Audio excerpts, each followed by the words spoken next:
Welcome everyone for another episode 3 of the Fantasy 15. I'm very excited today to have everyone on.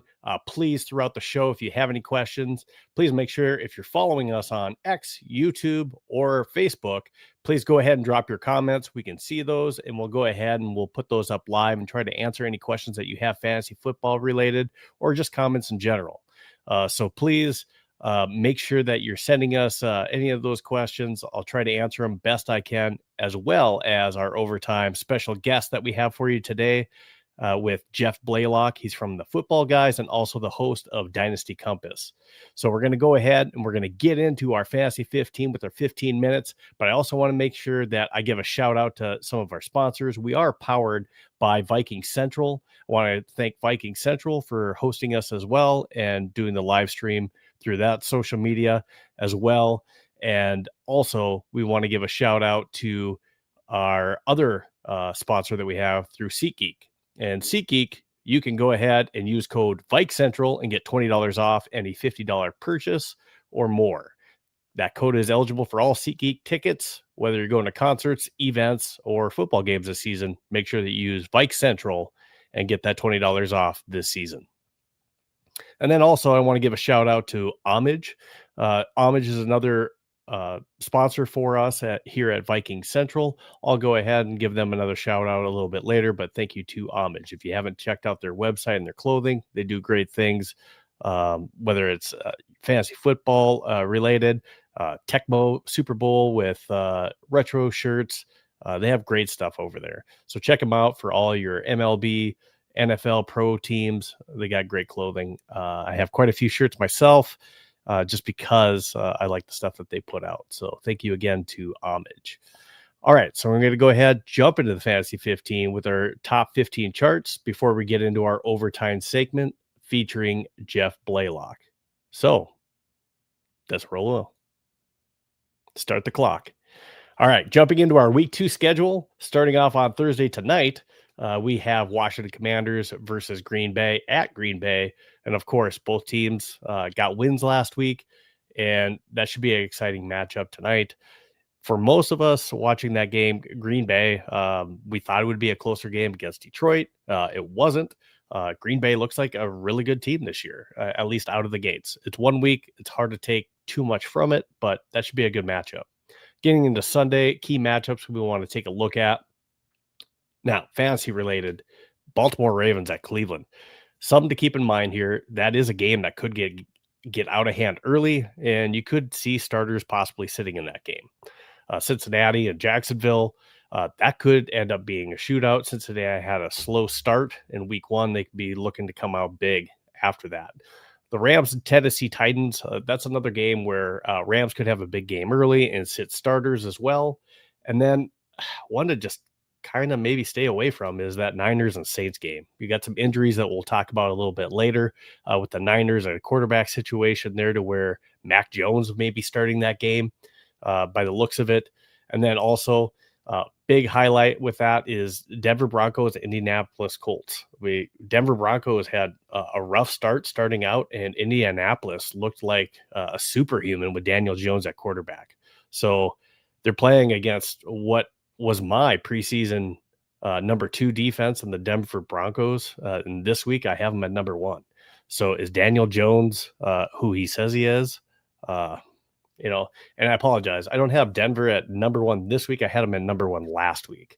But Denver's got an amazing defense. But Daniel Jones, Indianapolis Colts looked good last week. So let's see if that continues. Getting into our quarterback charts this week at number 1, how could you not put the guy? He's a former MVP from last year, and he's off to that MVP start again with just a signature win against the Baltimore Ravens in week 1. That's one that, Lamar Jackson thought that he had all tied up, but so far, that's the game of the year with the Buffalo Bills coming back and winning that game. Now, after that, I have at number 2, Justin Fields. Justin Fields, he had a really good game. He scored roughly around 29 points of fantasy football last week, depending on the format that you follow.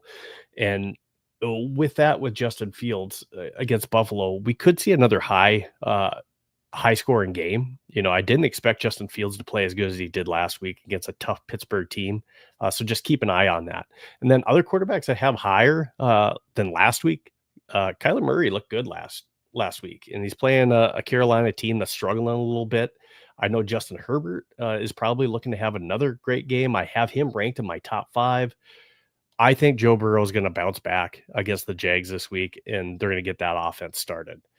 Another quarterback that's really kind of went up these charts that I already spoke about was Daniel Jones. Daniel Jones, I think, how can you not put him in the 15 when he was a top scorer last week and he's been doing stuff with his legs? If he's back to the Daniel Jones who was a top 10 quarterback in 2022, man, this could be a good year and a good pickup for anyone that's looking to or needs a quarterback in a Daniel Jones. Patrick Mahomes, again, he had Xavier Worthy go out. Hollywood Brown was his main receiver last week. He's playing a tough Philly defense. That's why I have him ranked a little bit lower. And of course, he's missing Rashee Rice, which limits the options that he has on that offense. So it could be a tough week for Patrick Mahomes against that. But, sometimes Mahomes just always finds a way. So where there's a way to be found, Mahomes finds that way. And then just another game to look at. I did talk about games that could get out of hand early. Again, I have Matt Stafford up there at 11, but again, that could be a game that gets out of hand early, and Matt Stafford, may not play that entire game. We'll see how it plays out. But you got a rookie quarterback in Cam Ward of Tennessee who did okay last week, but that's a tough Rams defense. In the Rams defense is who I have ranked at number 1 going against that rookie quarterback. With Cam Ward. All right, getting into the running back charts, Derrick Henry was an absolute beast. He did everything right until that fumble late in the game against Buffalo. He had 167 yards last week, and I figure he will have another good game this week against Cleveland. Now, that could be a game where it gets out of hand. He doesn't play the whole thing, but I still expect early on and through those first 3 quarters, Derrick Henry to have a great game against Cleveland.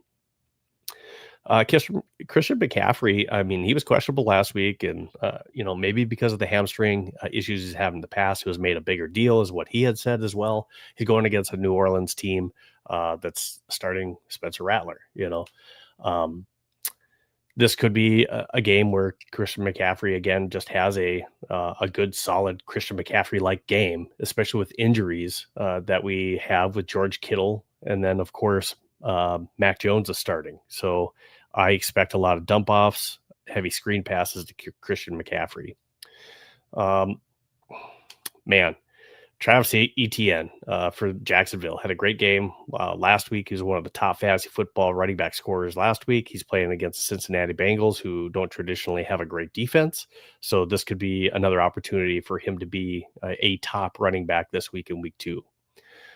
Josh Jacobs, I think that this will be a type of game where Josh Jacobs will have a breakout game tonight versus Washington. And I think that the Packers will definitely need it. Now, Bijan didn't have the greatest game last week. Did he score a lot of points? Yes, but that was all due to, a lot of it was that 50-yard touchdown pass that they had early. Other than that, he didn't have much as far as rushing yards go. Now, that doesn't mean he can't against a tough Minnesota defense. But again, it's a tough Minnesota defense, and they didn't run the ball very effectively last week. I do have in my top running backs, I do think that Kyron Williams is going to have a good game against Tennessee. And then I just didn't see a whole lot from Ashton Jeanty last week. Maybe he'll have a better week this week against the Chargers. And then rounding that out, I have Jordan Mason at 15 versus Atlanta. He had 67 yards on 15 attempts, and he looked very effective. He did have 1 reception in that game as well, too. And you see the usage 15-8 as far as the running back carries between him and Aaron Jones. So look for Jordan Mason to have a good game and maybe get into the end zone this week. Our week 2 spotlight wide receiver that we have is, of course, no other than Puka Nacua. Puka Nacua is solid. He had 10 receptions for 130 yards last week. Um, that's what he's been since he came into the league. He's a target machine. So not only does he get a lot of targets, he gets a lot of catches. He has got great hands, and he just racks up the yard, and he's a consistent target for Matt Stafford every week that you can kind of count on. I think CeeDee Lamb is going to have a great game this week against the New York Giants. And again, just going down the list, Jackson Smith-Njigba had a great week. He showed that he's clearly going to be the number one over Cooper Kupp in Seattle. Again, they're going against a tough Pittsburgh defense. You'll see a lot of Jalen Ramsey covering him from Pittsburgh. But again, he got a lot of targets, and we'll see what that looks like this week. But what he showed is he is the clear number one in Seattle after week one. Malik Neighbors, hey, this is a Russell Wilson game where he needs to bounce back, and he needs to be able to show that he's got something left in the tank to keep his job before Jackson Dart comes in and steals it from him, and they hand it off to the rookie this year. I look for Jamar Chase to have a big game, bounce back game, again, with my bounce back quarterback, Joe Burrow, having a bigger game. Garrett Wilson had a great week last week with Justin Fields. He looked to kind of be the security blanket for Justin Fields throughout that game. I expect him to have another good game against Buffalo where they'll need to score a lot of points. Zay Flowers had a big game last week, but again, he's going against a very tough Cleveland team who Joe Burrow said that Cleveland had the best two cornerbacks in the league, or at least the best tandem in the league. So Zay Flowers, does he have the same type of performance that he had last week? Hard to say. Ricky Pearsall, with everyone injured, he's going to get top targets. He had quite a few targets last week and did well. He's playing New Orleans Saints, and Mac Jones is going to need somebody to throw the ball to. So most likely, Ricky Pearsall is going to be one of those key targets with, again, Christian McCaffrey getting a lot of screen passes. And then Hollywood Brown, top two wide receivers are out for KC. So Hollywood Brown's going to get targets. He had 9 of them last week. Going into week 2, now this could be controversial at number 1. Brock Bowers had 103 yards, 7 receptions, but he did go out with an injury that it looked at first that he was going to have some kind of MCL type knee injury, and he'd maybe be out and miss some time. But afterwards, after taking a look at it, it's not a significant injury, and he's listed as day by day. So if Brock Bowers plays, he's for sure number 1, and he's showing why already in week 1. Trey McBride, Brock Bowers and Trey McBride are going to be here at the top of the charts, I think, every week as long as they're healthy. So expect to see these two at the top of the charts. Trey McBride versus Carolina, he just becomes a beast once that game starts, and these guys are just magnets for receptions and targets. Hey, Tyler Warren had a really good game last week. He is going against a tougher Denver team, but again, we'll see what Daniel Jones continues to do. They seem to have some chemistry last week. I expected TJ Hawkinson to have a really good game last week. I still have him up there again this week. I have faith that JJ McCarthy will find what he likes is his tight end, TJ Hawkinson, and the chemistry that they have. Hopefully that kicks in before the fourth quarter this week, and we see more targets for TJ Hawkinson. Other targets that I have in here, Kyle Pitts actually showed up with a decent game last week, had 57 yards. And I think, the verdict's still out on Kyle Pitts. He's never turned into what we thought he would be. But again, he had a good week last week. We'll see as he keeps continuing to build chemistry with Penix. We'll see if that continues. Brendan Strange had a pretty solid game last week, and he looked good as well for Jacksonville. And maybe that's just a Trevor Lawrence thing. When Evan Ingram was there, he was getting quite a few targets. That may continue with Brendan Strange. Our week 2 kicker chart, Cam Little, man.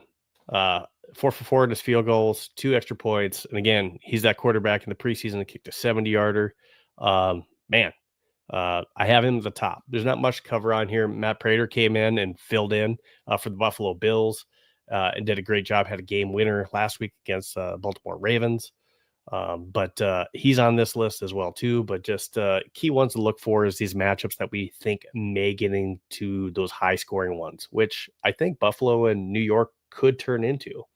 Another one that could be a matchup that could be a high scoring one as well is that Philly KC matchup. So that could turn into a barn burner towards the end because it has to, and it turns into a track meet. Our defenses, top 15 defense at the top, I got the Los Angeles Rams. They only allowed 9 points against Houston last week with CJ Stroud and Nico Collins. They had 2 turnovers with a fumble and interception recovery, and they had 3 sacks. They're going against rookie Cam Ward this week at Tennessee, and that's going to be a tough matchup for him. Nothing says serve me up on a platter like a rookie quarterback going against that Rams tough defense that had 9 sacks against the Vikings in the playoffs last year. So they're going to be rushing. They're going to be looking for sacks. So keep an eye, if you will, on the Rams at Tennessee. Other quarterback or other defenses I would look at that maybe have some quarterback questions. I put them on here, but we'll kind of see what happens with it. At number 11, I talked about Daniel Jones. We'll see if that's a mirage or not. They're at 11 right now just because Indianapolis looked really good, but the Broncos have a really good defense. So we'll see if that actually comes to light, how good that they are. Same thing with the Colts defense at number 14 versus Denver. That could be a lot higher too. Denver did not look good last week. Bo Nix had several turnovers, and they're very fortunate to come out of that game 1-0. So definitely one to watch. At number 4, I should also highlight the Cowboys versus the Giants. Russell Wilson did not look good, and the Giants need to come out with the win. So that's our 15 minutes that we have for the Fantasy 15. We're going to go ahead and get into our overtime segment with our guest. So before I do that, I want to add to the stage the bio for Jeff Blaylock. So he's an analyst at the Football Guys Fantasy Football, and he's a host of Dynasty Compass as well too. So you can catch him at the bottom of this. It shows, and I should probably get rid of the ticker here real quick so you can see it. You can follow them at the Football Guys at Football Guys on X, or Dynasty Compass at Dynasty Compass on X as well too. So I'm going to let Jeff talk a little bit more once he comes on about the Football Guys and Dynasty Compass as well. And if you have questions, again, keep throwing those in the comments. And I see a couple comments on here too, but we'll get into them with Jeff once I bring him on as well too. So keep sending us some comments and questions that you have, and we'll go ahead and bring those on. But for now, I'm going to go ahead and bring to the stage our guest, Jeff Blaylock. Jeff, how are you? I'm great, Steve. Thank you so much for having me on the show. It's good to see you, and let's talk some football. Absolutely. So I want you first to tell us a little bit about Dynasty Compass. Tell us what you're doing there and what you also do as an analyst over with the Football Guys as well. So Dynasty Compass is a fairly new podcast. Episode 6, I believe, dropped this morning.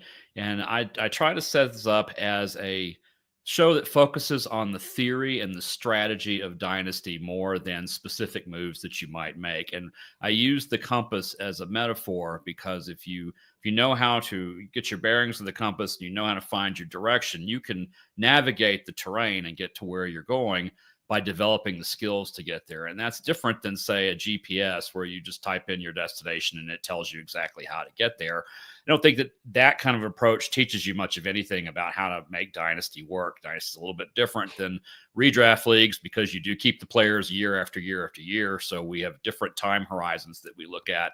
And so we get into all of that and try to do it in under half an hour every single week. So you can catch it at lunch or when you're on the elliptical or Stairmaster or whatever choice of equipment you work out to, or in your commute, one way or the other. You can get a whole episode in one shot. That's awesome. So now when we talk about fantasy football, dynasty leagues, what advice do you have for those individuals that are maybe new to Dynasty, or they've heard of it, but they want to get involved, but they just don't know much about getting into a Dynasty league? What advice would you have for those that are new or looking to get into Dynasty leagues? Well, I think the first thing I'd say is that once you get into them, that's all you're going to want to be in again, because that's just so much more strategy involved because of this, being able to keep players from year to year. You get draft picks that you can go into the rookie draft each year. You can do a lot of trading that sets up yourself for the future. So it's different in that respect. If you make a mistake with the player acquisition, that could hurt you for a while. So it'd be a little bit more on top of the players and how they fit into your roster. If you aren't in one yet, but you are interested and would like to get in one this season, this is the time of year when commissioners of dynasty leagues realize that one of their members is not really paying attention and is really not committed to the cause. And so that means those teams are what we call orphans. They are teams without managers. And so you can find some of those at sites like League Safe. You can come on to the Football Guys forums. I'm sure there's a number of other places, and just look for who's looking for a manager, or say you're looking for a league, and you might be able to go ahead and get in even though this season has started. Now, of course, you'll be inheriting whatever roster's there, so it might be a bit of a mystery box, but you'll start finding the fun of trying to manage your team more like a real franchise than just a collection of players you're trying to get to a fantasy title with this year. Now, with dynasty leagues, and depending on the rules and the setup and how it's structured, I'm in one myself. And I'm in year 2 of the current dynasty league that we have. So when you get into dynasty leagues, just so people know, so you initially draft your team, but like in the format that I'm in, it's a 5-year dynasty league. And with the 5-year dynasty league that we have for your next year's draft, you end up drafting that year's incoming rookie class. Who were the top rookies that you saw, or what you currently see for potential in upcoming dynasty leagues? Who should you mean you the be ones looking who were at? drafted this year? Yeah. Okay. Well, I think Genty was the consensus number one across the board. And if you had pick 101, that's pretty much who you were taking. Or if you either didn't want him or got a better offer, you traded that pick to somebody else who then took Ashton Genty. From there, it's kind of a grab bag, because before the season, and I could still basically say the same thing and agree with my own statement, is that from players ranked 2 to about 16, I could probably put them in any order I wanted to and be okay with that order. There's such a wide range of outcomes for some of these players that we kind of get challenged sometimes as to, is this even the class I want to invest in? So I actually traded out of the first round a lot this year so that I could either acquire future picks for years I think they're going to be stronger quarterback markets, like 2027. I'm in most of my dynasty leagues are super flex, which means we can play 2 quarterbacks every week. One of them is what I call a quad flex. We have to play 2 and we can play 4. So quarterback's an important position to get right. I didn't really care as much for the ones this year, so I let other people take those. But at the moment, we're seeing some pretty strong rookie performances, from Trevion Henderson. We've seen some good things from Emeka Egbuka, who I actually think is going to lead Tampa Bay in receiving this year. So the buzz is right. It's just the hit rate is all over the place for a class like this. If you hit, you're set up well for years, and if you don't, well, there's next year. So depending on, and this is just my outlook at it, depending on your team and what gaps you have in the holes, you really need to pay attention to the incoming draft class. And that can maybe determine whether or not you should maybe trade some of your picks to try to acquire to fill your holes, or acquire picks to try to either move up in the draft or maybe get your guy, for who you need. This is definitely not a format that you can tune out until August 15th, 3 days before your draft, and cram for it and be good. There's really no off season in Dynasty, and that I think is part of the allure, but also the second biggest difference probably is that as soon as my season is over, I am already looking ahead to what I want to do for next year, or I may have already done that if I were eliminated early in my season or having a lousy year and I'm playing for draft picks, then I'm already looking ahead to the future. So the more active you are with your fellow managers and the more you pay attention to football during the offseason, the more successful you're going to be at Dynasty and also at redraft, because a lot of redraft players don't do that kind of homework or preparation, or aren't as tuned to football as a lot of Dynasty players are. So that is also a way, if you want to keep football going year round, you want to get into a Dynasty league or two. And if you're new to fantasy football or dynasty leagues, a great way to get that info is by watching shows like this or tuning into the Football Guys or Dynasty Compass. That's what we're here for, is to make sure that we're putting out good content to help you be successful in your leagues. We'll go ahead and move on to the next question that I have. Kind of going into a week 2 injury report, and I'll read off some of the injuries that I have listed that I thought was kind of significant. And I already mentioned a couple of them already, and that was George Kittle going to IR. Yeah. Obviously, it's tough. That's a tough one for a lot of owners. He's at least a top 3 tight end in the league, fantasy wise. And for me, I have him in a couple leagues, so, if you don't have that good backup tight end, you could be struggling a little bit. But if you are, we'll talk about waiver wire pickups as well, too, to maybe substitute George Kittle. But Mac Jones is another one that's going to be starting on the team because Brock Purdy is going to be out this week. So if you have Brock Purdy, again, he's not going to be playing this week because of a toe. We don't know if that's going to be a significant thing that lasts more than 1 week, but just something to keep an eye on, because, obviously nobody wants to be, without, starting quarterback, but especially a top tight end. That's a huge point thing. And then if you have defenses, at least for tonight, the Packers, Micah Parsons, he was on the report last week. He's on the report again, questionable with that back injury. We had heard that he might need an epidural as well, too. He has L4, L5 type back issues that were there before the trade happened. But those are some of the significant injuries that I had heard about. I don't know if I missed any significant injuries that you can think of, but any comments on any of those injuries for this week? And well, I'm sure if you're a San Francisco 49ers fan, the only words that come to mind right now are "make it stop." It seems like they've been on this injury treadmill for a couple of seasons now, and you lost your quarterback. I think Mac Jones, to me, he's flex worthy this week. He is surrounded by the most talent offensively that he's had since he was at Alabama. I think he's a competent quarterback who just didn't really get the best opportunities to show what he could do in his prior stops.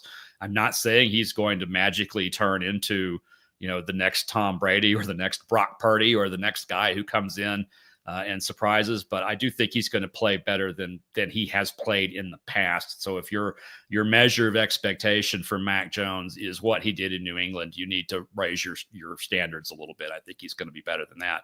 But Kittle, to me, is the real blow, because he's essentially the wide receiver one with that wide receiver room so banged up. Juwan Jennings is out right now. Yeah, Jennings is out. I think Ayuk's still on the shelf. So, and Pearsall could go down at any second because he's got recurring, or I should say lingering, not really recurring. They become recurring when they happen again, but lingering soft tissue injuries, which, as you know, can flare up at any point in the season. And now, of course, with Purdy, we're talking potentially weeks with a turf toe variant, which to our injury expert at Football Guys, Adam Hutchison, suggests it's not actually turf toe, that there may be something else going on.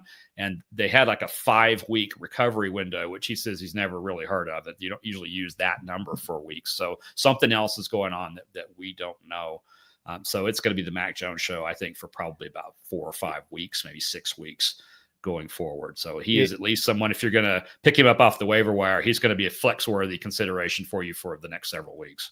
Jeff, we talked about the wide receivers with the 49ers situation. Now, they did pick up Kendrick Bourne from the New England Patriots, but, how quickly do they, does he have the playbook and he's able to jump right into that offense?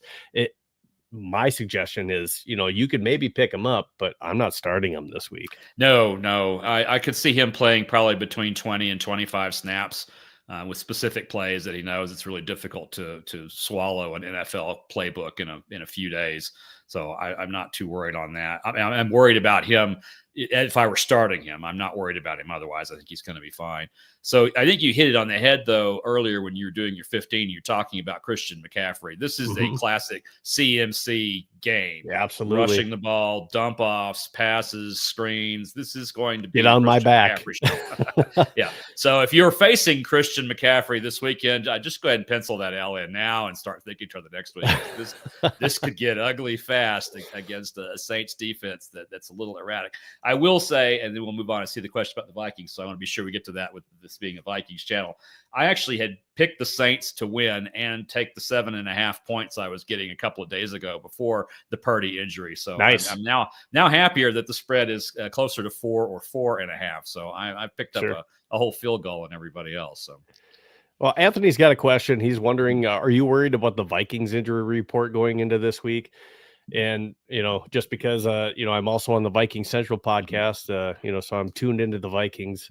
We had last week, their top safety, their Pro Bowl safety, Harrison Smith, was out with some personal issues. Sounds like that's getting better, but again, there's no guarantee he's going to be back this week. They were also missing, of course, Jordan Addison, that's serving that 3-game suspension. Right. And then also their left tackle, Christian Darrisaw, which seemed significant last week. And they also had a couple injuries with Blake Cashman, their starting linebacker, going down. He wears the green dot for them. And then they also had another one go down as well, too, with their CB3. With those injuries going into this week's game, that concerns me as far as, hey, we'll have to wait until we get closer to the game. They're kind of playing on a short week, if you will, after playing Monday Night Football. They are playing the late game. That helps a little bit. But at the same time, yes, me personally, I'm concerned about that. And hopefully, if we could say, hey, who's going to be starting a left tackle, and you told me Christian Darrisaw was going to be there, I'd feel a heck of a lot more comfortable going against the Falcons here this week, just because the replacement school, he was struggling, allowed 4 pressures, and he got better throughout the game, later in the game, but that was definitely a concern throughout. Anything to add, Jeff? No, other than I think, Anthony, worried is a strong word for me on this one. I do have concerns anytime you've got starters who are out, particularly the green dot, because that's a really critical piece of your defense. It means you're a really strong player, but they also help direct traffic back there. But all that said, that was last week. They've had time to prepare. They've got some of the best coaches in the league, and so I think they will have a good game plan going forward. So that's why I'm not worried. The left tackle situation is concerning as a more of an offensive guy, because that's the injury that can get your quarterback hammered. You said he got better during the game. I saw that as well. I could say that was probably true of just about everybody. Week 1 is kind of like a preseason. Week 4 to me, the way it looks and the way it operates. If we only looked at J.J. McCarthy through 3 quarters, we would have a very different conclusion about his game than if we only saw him in the 4th quarter, where he was pretty electric. And part of that was just they settled in and they were able to get into the kind of rhythm that you're expecting to see more at midseason. So if they can continue doing that offensively, I think they can kind of paper over these defensive deficiencies until they get those guys back, and as well as getting Addison back in as a wide receiver. Thielen helps here a lot. We'll see a lot more Thielen this week. We're going to see a lot more Thielen this week. The next question we got is, who should we look to add on the waiver wire? I have some potential top targets myself. Just because we were talking about George Kittle. So if you have George Kittle, like myself, and now he's out, unless if you didn't have somebody already on your bench to suffice to kind of fill in for that, other targets, you could look at his replacement, Jake Tongas, who had a touchdown last week. But again, not a very long track record as far as, him being a tight end, having success. But there is somebody that may be available, like Brenton Strange out there for the Jacksonville Jaguars, who, when Evan Ingram was there last year, again, getting plenty of targets, had a great year. Brenton Strange could be a target out there. And then, of course, Zach Ertz, timeless. He's an older tight end, but still proves he's got it. Yeah, I mean, at tight end, that's yeah. just who I have as potential targets. One more though that I just want to throw out there at tight end for you, Harold Fannin. If you're a Njoku owner, that might be a little bit scary as far as, do I start him, or is Harold Fannin Jr. going to eat into the targets that my guy gets? So those are different tight end waiver wire ads that I had. Mm-hmm. To that list, I might add Juwan Johnson in New Orleans. Now, I'm not the kind of guy who chases a big week and thinks that's what's going to happen going forward. Sure. That's not the way that works in football. But he is. If you've got Kittle and nobody else, Juwan, you could go worse than picking up Juwan Johnson, and particularly in leagues where you only play one tight end and it's not common to put a second one into a flex spot. Folks that Steve just mentioned and Johnson are probably available. You can go get those now. In deeper leagues and dynasty leagues, I tried to pick Tongas up this week, and I got outbid every time I tried it. I'm 0 for Tongas picking him up. It's my fault because I wrote about him on Tuesday at Football Guys and said, obviously don't expect Kittle-esque numbers, but if you want a tight end from San Francisco, this is the guy. Yes, Farrell's going to be the starter, but Farrell is a blocking tight end. Tongas is the one who actually catches the ball. So he's the guy that you want. He had 2 red zone targets last week, which I know doesn't sound like a lot, but when you're a backup tight end that literally nobody had heard of until Sunday, 2 targets in the red zone is pretty good. Absolutely. A few other waiver wire targets out there. Calvin Austin had a good week with Pittsburgh. And then also Quentin Johnston. Man, where was that the last couple of years? We'll see if the hands are, because that's a big thing. He, he's had trouble holding on to the ball. Some of his routes as well has been an issue. But so Quentin Johnston, again, he's the wide receiver 2 there with the Chargers with a really good quarterback in Justin Herbert. So for me, he's maybe a top waiver wire pickup. And then, of course, Daniel Jones with the big week this week, and again, is he back to the 2022 form where, again, when you have that dual threat quarterback, especially in certain scoring leagues, rushing touchdowns, rushing yards adds to it. And, he was a top 10 quarterback in 2022. Is he back to that? It's certainly possible. I look at the quarterback, that might be available. And this, of course, would be good for one quarterback leagues. If we're talking about super flex leagues, all the guys we've talked about have been gone for quite some time. So you're looking for backups and backups. So hopefully you got a shot in at Mac Jones on Tuesday, right before the news about Purdy broke. Hopefully you kind of saw that writing on the wall and made that move Tuesday, because if you try to make it now, you're going to have to spend a lot of money for what could be just a 2 to 4 week rental. But if that's what you need right now, that's what you need right now. If you can't make it without decent quarterback play. I mean, another guy to look at is Aaron Rodgers, whatever you think of him personally. This is fantasy football. We're trying to win. He had a really solid game. Of course, it was kind of a revenge game. We have a little bit of a revenge narrative there with DK Metcalf playing against Seattle and Rodgers needing 1 touchdown to meet some kind of career milestone that I've slipped off the top of my head. But that sounds to me like the ultimate first revenge touchdown. If you live where there's a sports book and you can do lines like that, if you would take DK Metcalf scoring the first touchdown, that might actually be a winner for you. Not normally the kind of person who'd bet on something like that, but that one sounds pretty good to me. I got some different comments in here and questions. I'm going to start with one as far as who should I start sit, and this is coming from Fat Killa. Should I start Jordan Mason or Jaylen Warren this week? Wow, I would probably go with Warren because he's the 1A in that set. Mason to me is kind of the 1B, and we know that Arthur Smith likes to run the ball.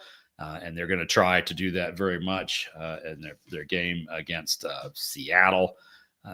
So I would probably go Warren here. And if we take a look at that NFL schedule and who they're playing this week, we kind of took a look at that a little bit earlier in the Fantasy 15. Pittsburgh this week has a decent matchup against the Jets. There was a lot, last week against the Last Jets. week was the Jets. Yeah. That was supposedly a good defense.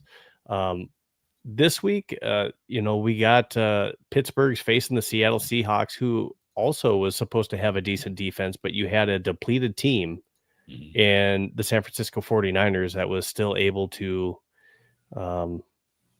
put up the points and come away with that win. Now, they didn't score a lot of points, but they were still successful, and you still saw CMC get his. Yep. So that is one side to it. Jordan Mason did out carry by double digits. He got 15 carries in that Vikings offense last week. He did.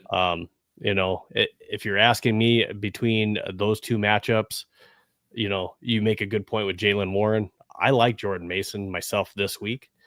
So I think we're kind of split on that just because I think Jordan Mason showed a lot this week. I think the Vikings are going to look to use him even more this week. And the Vikings offense didn't get going until the fourth quarter. Yep. If the momentum, carries over, Jordan Mason, and if Christian Darrisaw's back, this could be a really big game for Mason. And hopefully more red zone opportunities for him to put one into the end zone. So we're kind of split on that. I would go Jordan Mason. Jeff would go Jaylen Warren. I hope that helps you a little bit, Fat, that may put you in a dilemma between the two. Fat, my tiebreaker would be who do you want to cheer for more on Sunday? If you're a Vikings guy, go with Mason and or what defense run the ride. Or the defense you're up against. So that's always the tiebreaker for me is who would you rather be cheering for on Sunday?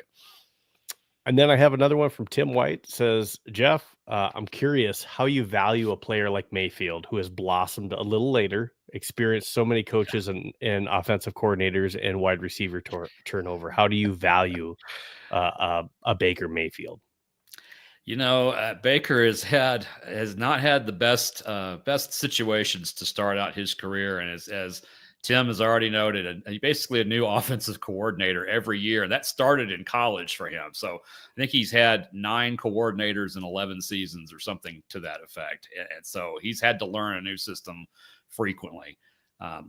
The trick for me with Mayfield was he finally got a coordinator who knew how to use him and how to unlock him. And he finally was surrounded by enough talent that they could raise him, and then he in turn could raise them. So I like Baker a lot. I still like him as a dynasty asset. So he's someone I would like for years to come. Mm-hmm. I realize he doesn't have his particular OC, but sometimes that has not mattered to him. It didn't matter in college, for example, when his situation changed a couple of times. So I still find him to be kind of a top 10 kind of a quarterback in both formats. And if I have him, I'm certainly rolling him out on a weekly basis and not thinking about it. He's a star until something happens that he's not. And I think with Tampa Bay reloading on wide receiver, they're down a couple of guys, but you necessarily wouldn't know it from watching the way that they play. And then they've got 2 running backs that are really good at catching the ball too. So there's a lot of ways that Baker can get the ball out of his hand, whether he has 1 second to do it or 3. You're spot on Baker Mayfield. I couldn't have said it better. The one thing I would say is if you're looking to try to get Baker Mayfield and you don't have him currently on your team, I think right now early in the season, because you don't have Chris Godwin until October, could be the time to try to make a trade for him. But again, once Chris Godwin's back, you mentioned Abuka having a great game last week. Possibly the Tampa Bay's number 1, which I talked about actually in my kickoff show as well too before the season started, that by the end of the year he may be Tampa Bay's number 1 and actually lead them in receptions and yards this year. But again, Baker Mayfield's going to have 3 really good wide receivers in that offense and a very capable running back as well. So that's going to be a good offense. And if you can get Baker Mayfield for a decent get. They just signed Godwin, I think, for a 3-year contract. So if you're looking out, and I think not too long ago they actually redid the contract of I'm not sure why I'm blanking out here right Evans. now. Mike Evans. I think they just redid his contract for that too. So at least for the next 3 years, you might have Mike Evans, Chris Godwin, and Ibuka together. And Bucky Um, Irving and Kate and Otten. yep. So I mean, that's a pretty good offense for Baker Mayfield to have if you're in dynasty leagues. There's a lot of familiarity there. Even if he gets a new offensive coordinator next year, he knows the guys that are around him, and Mm-hmm. that matters to me a lot. That kind of chemistry is not something that is a coordinator based thing. That is literally just time spent together, and he's got that going now finally for really the first time in his career. The next question I have is from Aiden, and he says, "Yo, what's up, guys? I have a trade request to trade away Scary Terry in return for Sutton. I'm afraid of Debo taking away touches this year, and clearly Scary Terry is not warmed up." Now, before I pass this over to Jeff, I'm just gonna tell you my take. Now, I am a Terry McLaurin fan, per se, but he is getting older. He has, as far as fantasy points go, he can sometimes just be a straight boomer bust, and he has been and was even last year. So Scary Terry in return for Sutton, if Bo Nix turns out to be what Bo Nix is, Sutton and Scary Terry are pretty similar as far as fantasy value to me. They're both roughly around the same age as well, too, getting up there.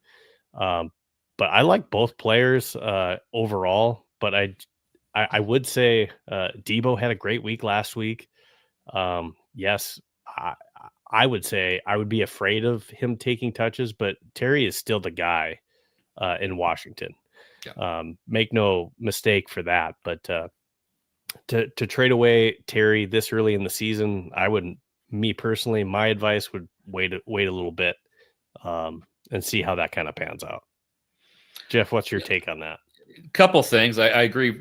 I basically agree with what you're saying, but I mean, to Aiden's point here, I'm actually not worried that Debo's going to take touches away from McLaurin. I'm worried he's going to take them away from that running back committee that they've got instead. And so he's going to be lining up in the backfield. Maybe not be more than 5 times a game, but that's 5 carries that didn't go to the running backs. So for me, the running back room there is to be avoided.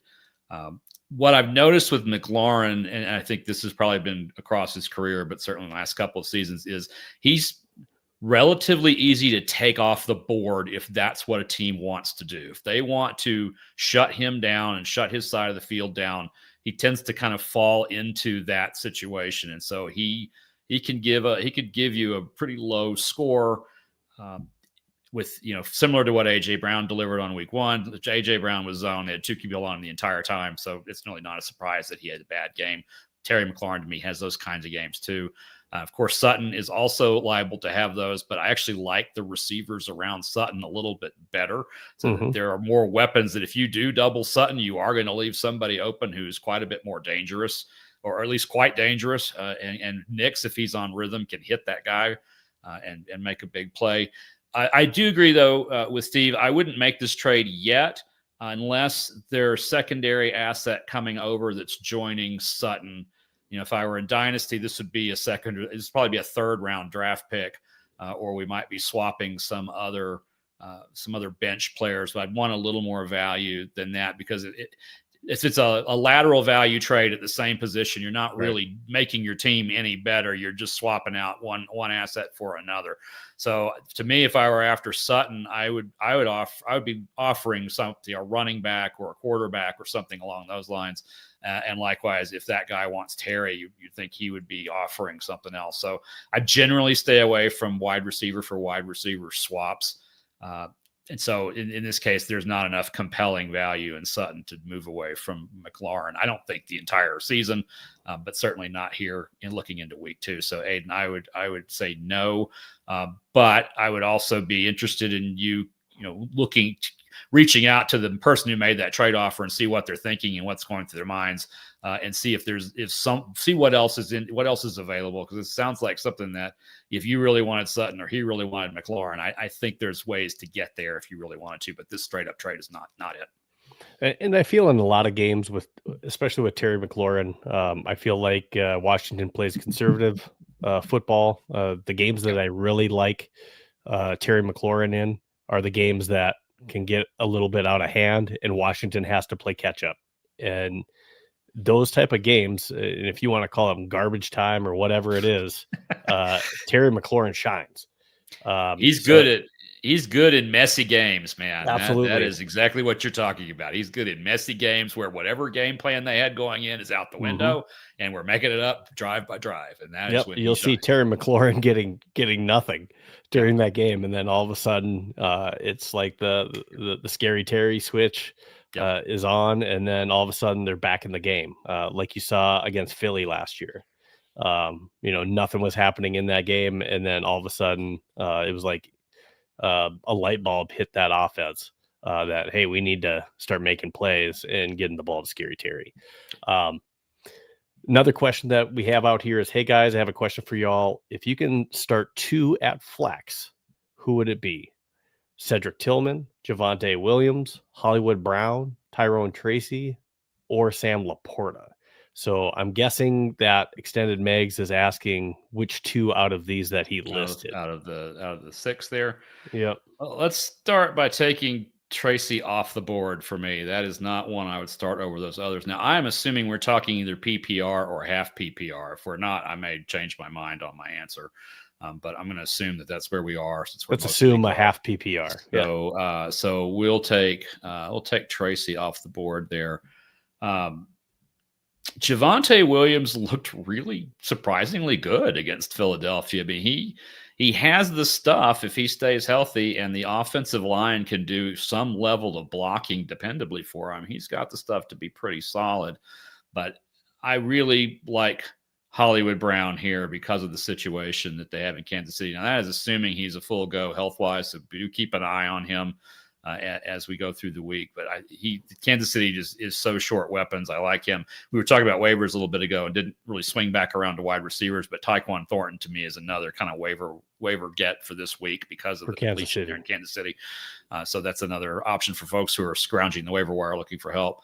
And then I do think that Laporta is going to bounce back. I'm kind of curious who your other tight end is. If Laporta is in your flex pool, you must be really, really stacked at that position. So you might even consider trading Laporta for an asset if he's in your flex consideration. So that's a pretty good problem to have.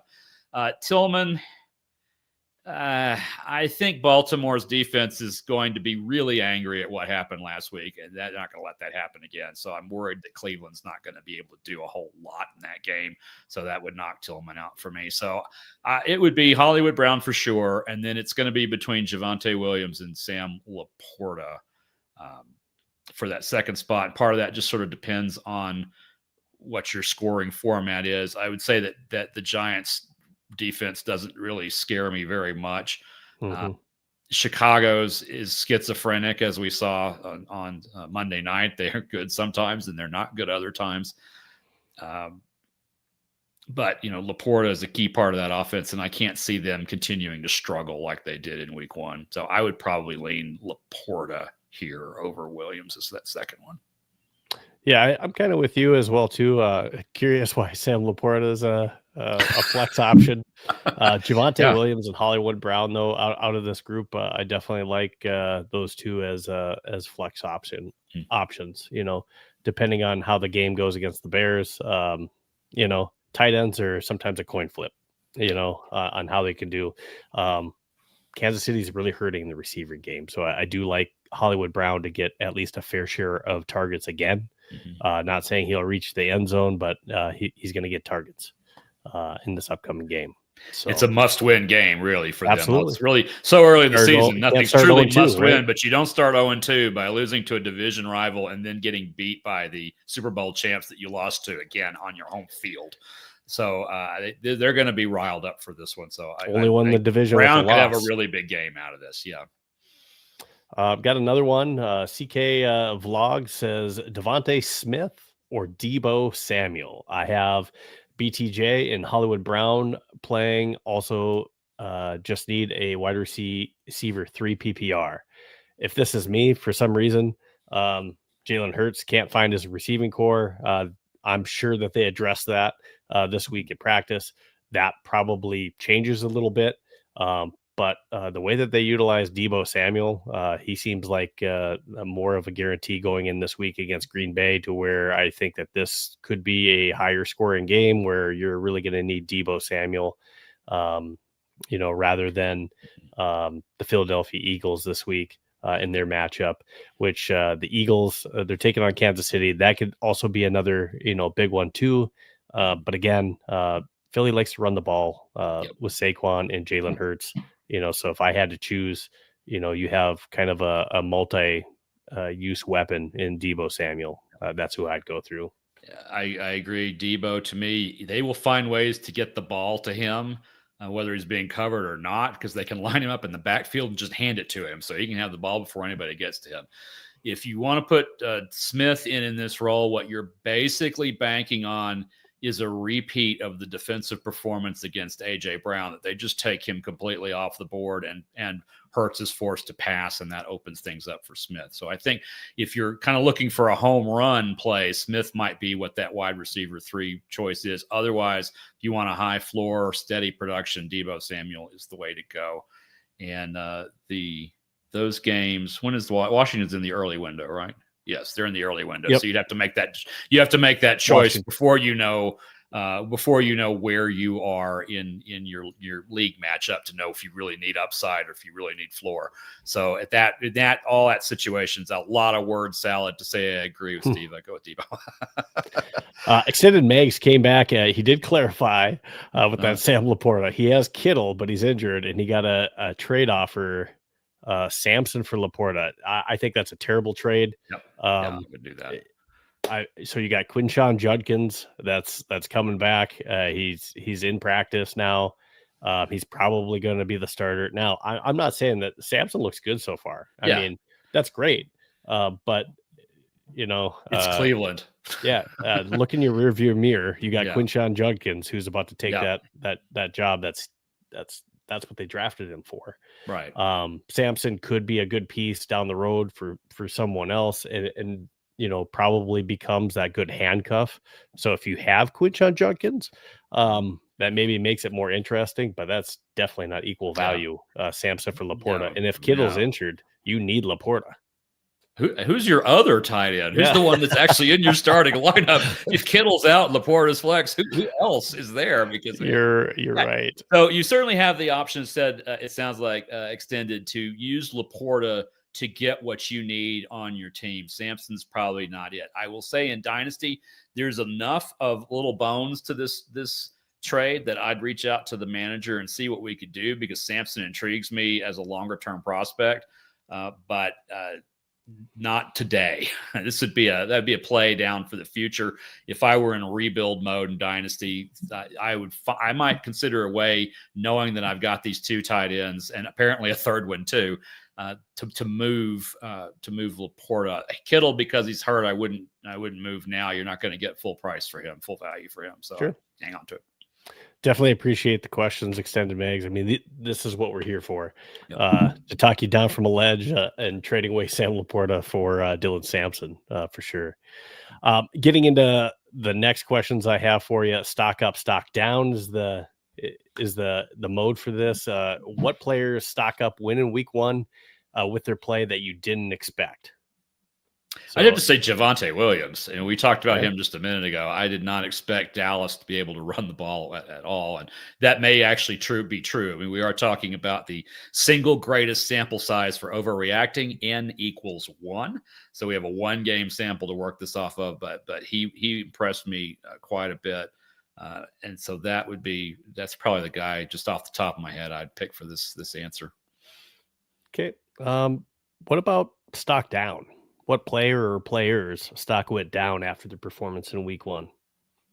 Does the Miami offense count as one player? Because if it does, if you force me to pick somebody out of that, I'm going to go with Tyreek Hill, because he's the guy that should be able to lead you even in the worst of situations. But he's a head case. He's got some problems. They took the captaincy away from him. I don't think he's long for there. And Tua was a kind of a disaster, and without him, they're even more of a disaster. I jokingly said last week because on a podcast I was on, I had a Miami Dolphins guy on there with me. I jokingly said I didn't think McDaniels would make it out of September. He'd be the first coach fired. I might have been right. We'll see. He may not make it out of September. If they turn in another performance like that again this weekend, they are playing, who they got this weekend? They've got New England at home. So it's a division game. You're at home, and a team that your fans think you should be able to beat, even if you should or shouldn't. So another performance like that, and we may be seeing McDaniel headed for the door before October, certainly by November.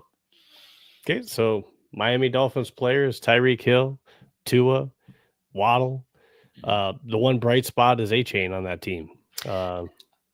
This though is a chance to go get Tyreek Hill. If you think like I do, he's going to end up in the Kansas City Chiefs uniform by the end of the season. There are rumors. That's somebody who could win fantasy playoff games for you if he's in the right situation. And since he had such a terrible week on such a disgusting offense from last week, this is a time to try to get him for less than he's worth, because a manager might be looking to unload him. So even though he is my stock down guy, I'd still be looking to get him if I could, but just not pay what I would have paid a week ago for him. Who are your 3 players that you think could be sleepers in the league and still have a breakout season this year that maybe no one's really talking about, or there's just not a whole lot of buzz about? Doesn't have to be 3, but yeah, I think that's a lot of folks to try to think of off the top here. We'll go a little deeper here because I'm the dynasty guy. I'm still a believer in Jack Besh in Las Vegas. He had such a spectacular early off-season run at the Senior Bowl. His combine, he does things that no one else does. He, to me, is kind of the human epitome of won't take no for an answer.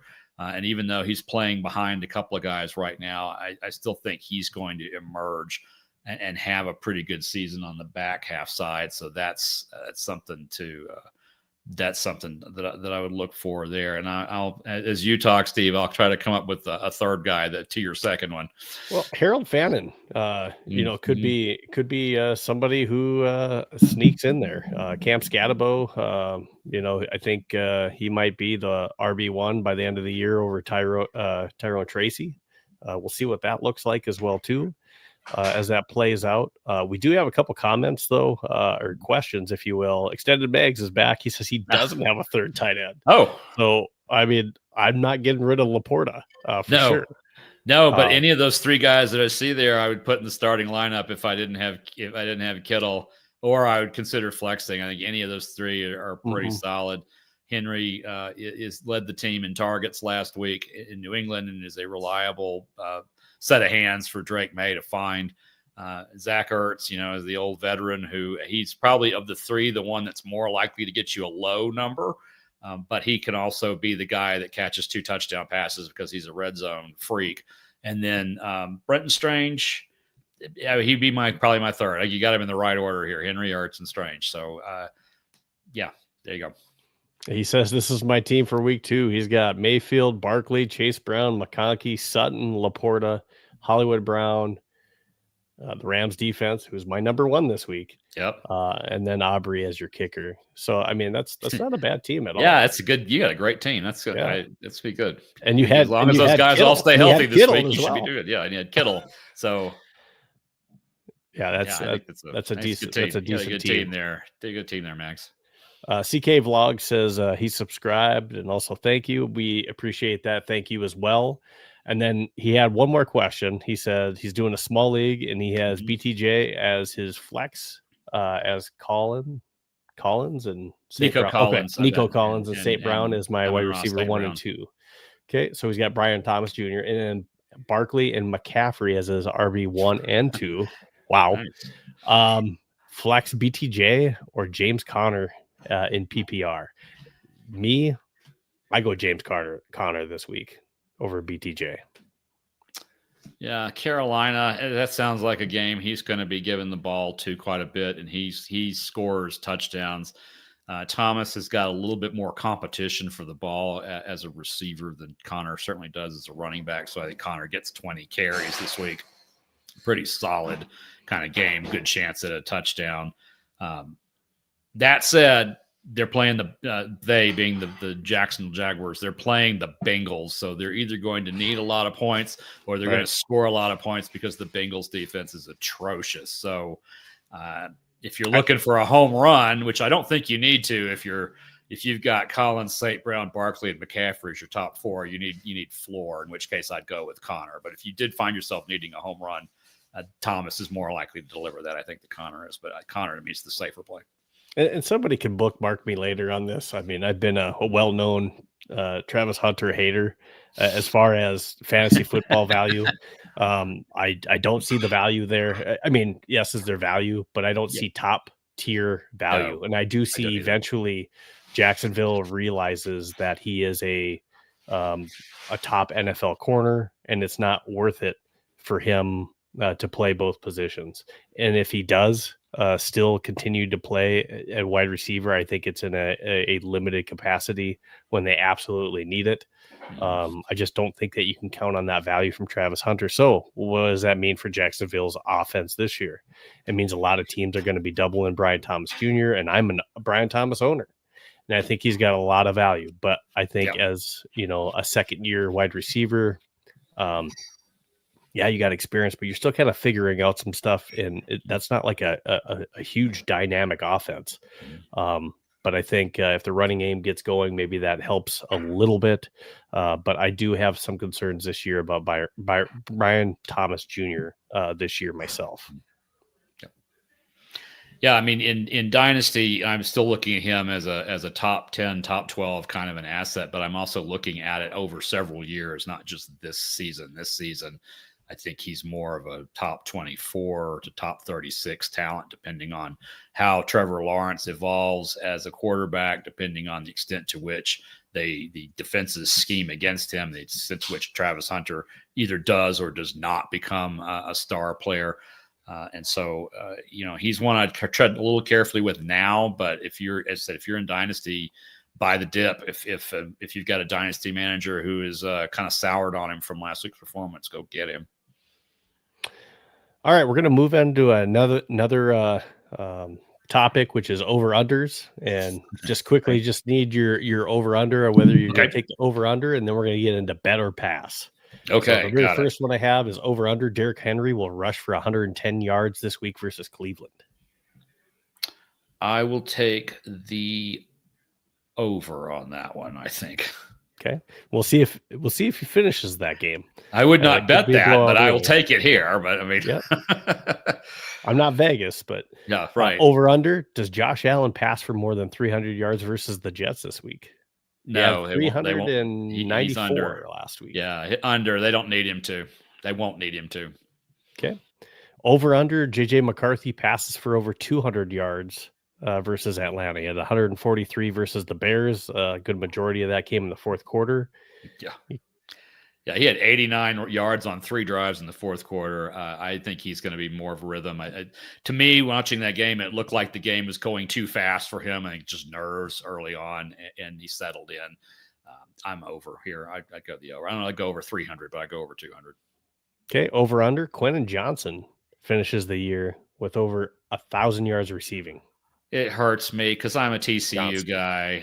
I'm the last. My team's the last one that's beaten JJ McCarthy on the field, and I'm a TCU guy, and I got to go under here. I think Clap Hands is going to come back. And there's enough competition for targets there that once he starts dropping passes, he will stop getting looks. Better pass. Josh Allen wins the MVP in back-to-back years by winning the award this year in 2025. Wow. Well, I mean, statistically, pass would be the way to go here, but after what you've seen against Baltimore, yes, that's my N equals. You're taking 1. the field. I'm going to take the field here. Just there's a lot of options there, but I wouldn't be mad at anybody who took this bet. Okay, better pass. The top wide receiver in the NFL for yards is once again Jamar Chase, which I missed an A in there. That's all right. This one I'm a little more willing to bet on because I think Cincinnati's going to get their act figured out. They're a lot better team than what they showed.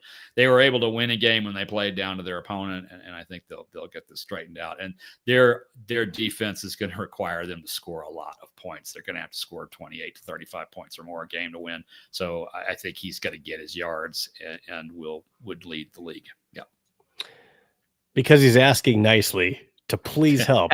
Okay. Arjun, Arjun. Hey guys, had 2 questions for this week: Dak or Justin Fields and then for my running back number 2, I'm confused with who to pick. My options are Tracy, Sampson, Pacheco, or Krosky Merritt. Well, let's start with quarterback. Dak. Yeah, let's start with quarterback. I'm pretty sure I know you're at Justin Fields, and because of if it's a standard kind of scoring where passing touchdowns are 4 and rushings are 6 and rushing yards are still 1/10 of a point, I think Fields has that kind of upside that I would take him in that situation. If Dallas is going to run the ball reasonably effectively against the Swiss cheese Giants defense, he's not going to have to throw a whole lot and not run at all. So Fields there, I think you probably agree with me on that one, Steve. Absolutely. That for me, that's a slam dunk for this week. Season long, Dak still has the potential of being a top 10 type quarterback. So, I mean, those are 2 great quarterbacks if that's who you have for your fantasy team. As far as running back, Tracy, Sampson, Pacheco, or Krosky Merritt. Pacheco, coming off that leg injury, he hasn't yet looked the same he did in week 1. And again, he only had, I believe, 5 carries, which they didn't run the ball a whole lot. Kansas City didn't last week. I think Kareem Hunt only had 5 as well. Krosky Merritt kind of came on late and looked like, hey, there might be, he didn't. I don't believe he started the game, but he came on late and did well in that game. So I don't know. I feel more comfortable when I start a player that I've seen a longer track record, especially if there's a split backfield, splitting carries. I would say for this week only, I kind of like Dylan Sampson in this game. And that's only because I don't think Quinshon Judkins is ready to put on a helmet and actually run plays. So if it's just this week, I do like the idea of Sampson getting out there because even though you have a team in Cincinnati that you're facing, they're going to need to put up points. So whether that's hopefully maybe some dump off screens, and I know he's not the third down back, but he can do that. And he would, if there's goal line attempts and opportunities, Dylan Sampson's your guy.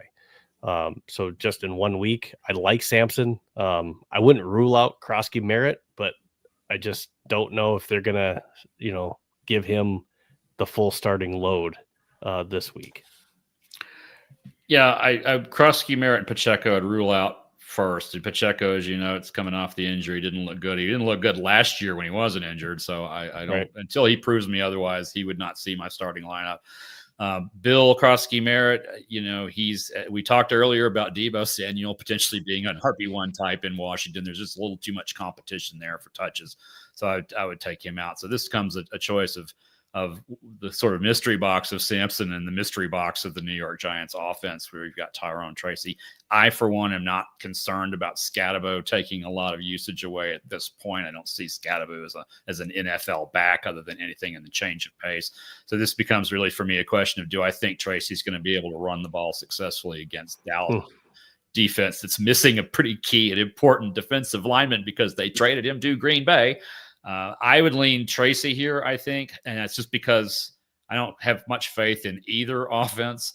But I like Tracy's longer track record, as you say here, Steve. Use your own logic against you. I like Tracy's track record of last season better than I like Sampson's track record of last week. Absolutely fair. But I'm not mad at Sampson. I'm not mad at that pick. If that's the way you want to go, I don't think there's a particularly wrong answer here. They're both kind of wild cards. None of these are in my top 15. Yeah, Pacheco's the wrong answer. Other than that, I think there's cases to be made for the other 3. So do you have time for a couple more questions? Sure. We have more questions in here. Let's go through them. I know we're running a little bit long here. Erica Figueroa says, start on at flex full PPR, Pollard, ETN, or Hampton between those 3. Assuming that's Travis Etienne, I think. If it's Trevor Etienne, then Pollard. Yeah.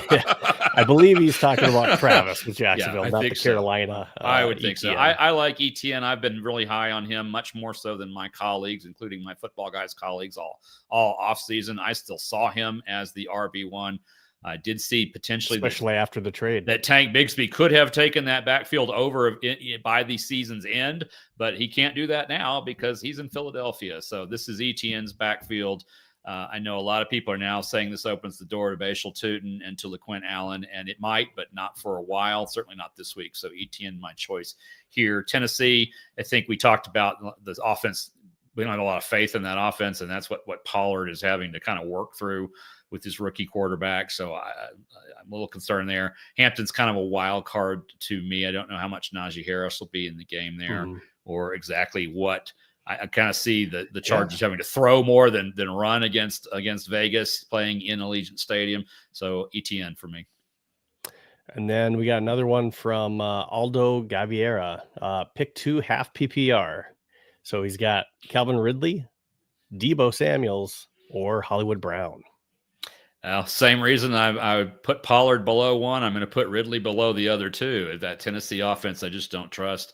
Deebo is a guy they can get the ball to in a number of different ways. And Hollywood Brown, we mentioned earlier in the show, is on a team that's got a depleted secondary. They're going to need somebody to make plays, and he strikes me as the guy who's going to do it. So Deebo and Hollywood for me. Same here.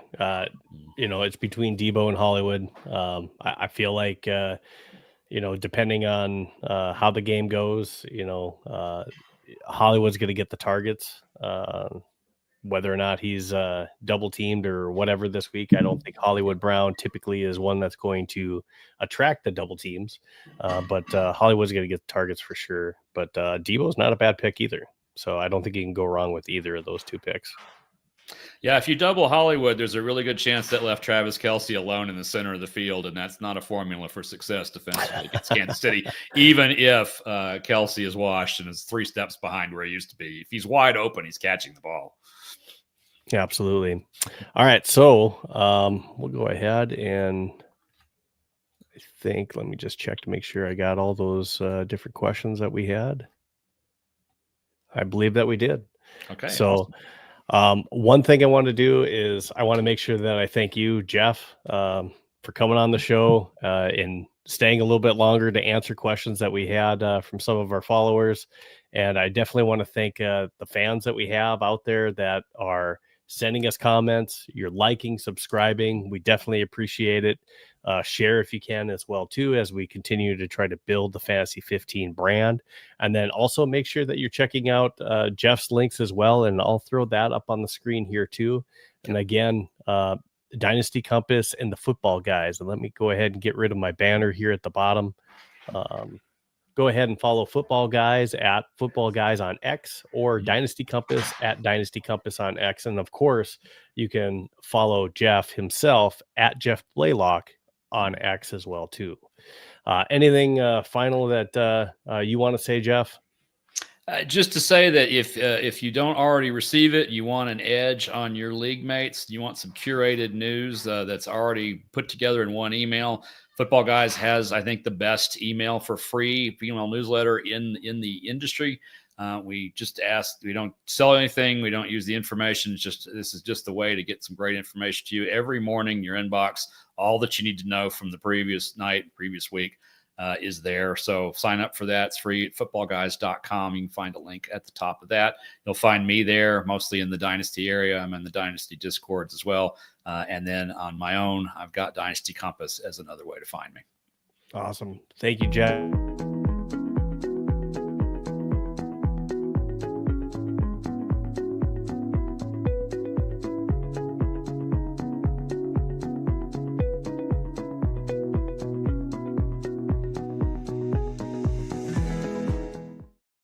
C15 is by using that link and checking out the great clothing that they have there at Homage. So again, make sure that you're following us at X, YouTube, and TikTok. Spotify, this episode with Jeff will be uploaded shortly after we finish here. So you can also watch on Spotify. But I just want to thank you again, Jeff, for being on the show. Hopefully we can have you on again during the season. It seemed like we had several individuals that had questions for you. Did a great job today. Appreciate it. Thank you so much. For Jeff Blaylock and for myself, Steve Hoykla at the Fantasy 15. Again, we're your source for fantasy football. We'll see you again next week. Good luck on your week 3 picks and your starts and sits. And hopefully you win again this week. And we see you next. Thank you.